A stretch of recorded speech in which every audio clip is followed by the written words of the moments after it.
Caro presidente desta sessão e autor do requerimento para esta justa e merecida homenagem a um dos artistas mais festejados com toda a justiça de nosso país, nosso conterrâneo, Glênio Bianchetti. Queria saudar também o querido amigo, o deputado Marco Maia, que fez um bonito pronunciamento homenageando essa grande figura humana, mais do que um artista, ao ministro Sepúlveda Pertence, ao ministro Carlos Aires Brito. Queria também saudar o secretário de Estado do Distrito Federal, da Secretaria de Cultura, Hamilton Pereira da Silva, e a senhora Ailema Bianchetti, seus filhos, suas filhas, suas netas e seus netos que estão aqui presentes nesta cerimônia. Caros colegas senadores, senadoras, Glênio Bianchetti, como referiu bem o nosso deputado Marco Maia, é um dos artistas brasileiros mais completos da atualidade, chamado também de gênio por muitos, e começou a sua bela e inspiradora história na atividade das artes plásticas lá em Bagé, um município da campanha gaúcha que fica a 370 quilômetros da nossa capital, Porto Alegre, e muito próxima do Uruguai, vizinha de Aceguá. E agora falava ali com uma ex-aluna de Glênio Bianchetti, que ela disse: conheci Bagé por causa do mestre.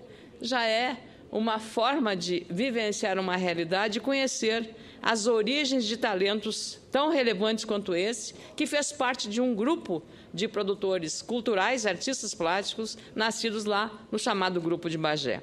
Foi nessa cidade, em 1928, conhecida internacionalmente não só por este grupo de Bagé, mas também por um elevado grau de qualidade na feitura, eu diria, puxando a brasa para o nosso assado, senador, deputado Marco Maia, para uma obra de arte gastronômica, o famoso churrasco gaúcho. Bagé é da prática gauchesca, exímia na produção disso que é hoje praticado e reconhecido e consagrado internacionalmente. Também pela exuberância dos seus campos, que estimulam ser Bagé hoje chamada também a Kentucky brasileira, porque lá os cavalos são criados, são produzidos e exportados. Bagé é também um centro exportador de carne bovina de excelente qualidade, e as lavouras de arroz e soja hoje ocupam parte da riqueza daquele município. Ali que Bianchetti deu os primeiros passos rumo ao aprimoramento da arte contemporânea brasileira, focado nos temas da classe trabalhadora e das populações mais pobres e de menor renda.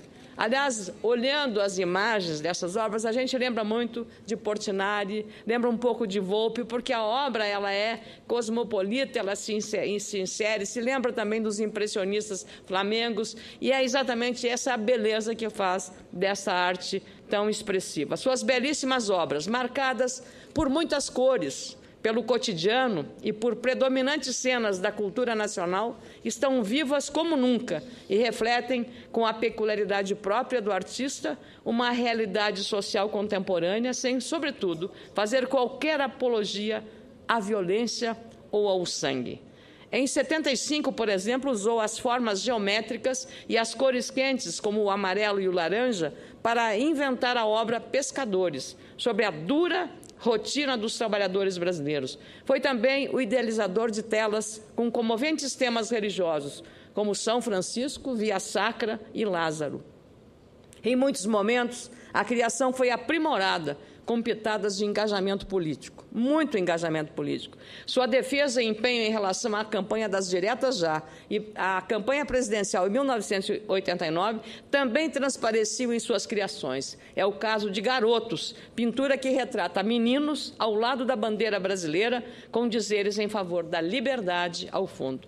Enquanto aprimorava seu talento, esse inspirador gaúcho passou pelo Instituto de Belas Artes de Porto Alegre, fundou o Clube de Cultura de Gramado da gravura de Bagé, inaugurou a Universidade de Brasília, UNB, a convite do antropólogo e professor Darcy Ribeiro, e incentivou e colaborou muito para a criação do Museu de Arte de Brasília. Nessa caminhada, o homenageado de hoje, artista, aprendeu a fazer gravuras com Iberê Camargo e desenvolveu, com empenho e dedicação e muito talento, a difícil profissão de artista, ao lado de outros grandes nomes das artes plásticas do nosso Estado, caro deputado Marco Maia, caro colega senador, nossos convidados. Entre eles, Danúbio Gonçalves, Carlos Scliar, Vasco Prado, Edgar Ketz e Glauco Rodrigues. Em cada uma de suas criações não importava a intensidade nem a variedade das coloridas pinceladas impressionistas ou expressionistas e com muita emoção. Ao final da obra sempre prevalecia a sobriedade, a simplicidade da vida cotidiana, muito recorrente no dia a dia das pequenas cidades, daquela sua encantadora Bagé. São, portanto, retratos do Brasil, que também passaram pelos corredores e pelas exposições do Congresso Nacional e ficarão registrados não apenas naquele livro tão brilhante de José Paulo Berton, concluído em 2010, ou nos 52 minutos do histórico documentário, dirigido por Renato Barbieri. Sem dúvida, a trajetória desse artista plástico que estamos homenageando, como eu disse, com muita justiça e oportunidade, parabéns, senador Cristóvão Buarque, pela sua vocação, ficará na memória dos humanistas e de todos aqueles que, de algum modo, se identificam com o modo de Bianchetti ver o mundo e os brasileiros. Como bem disse a sua neta Júlia Bianchetti ao citar o avô, o nosso guri é como nós chamamos as crianças ou os jovens, o nosso guri fará muita falta. E eu completo, já está fazendo muita falta. Muito obrigada.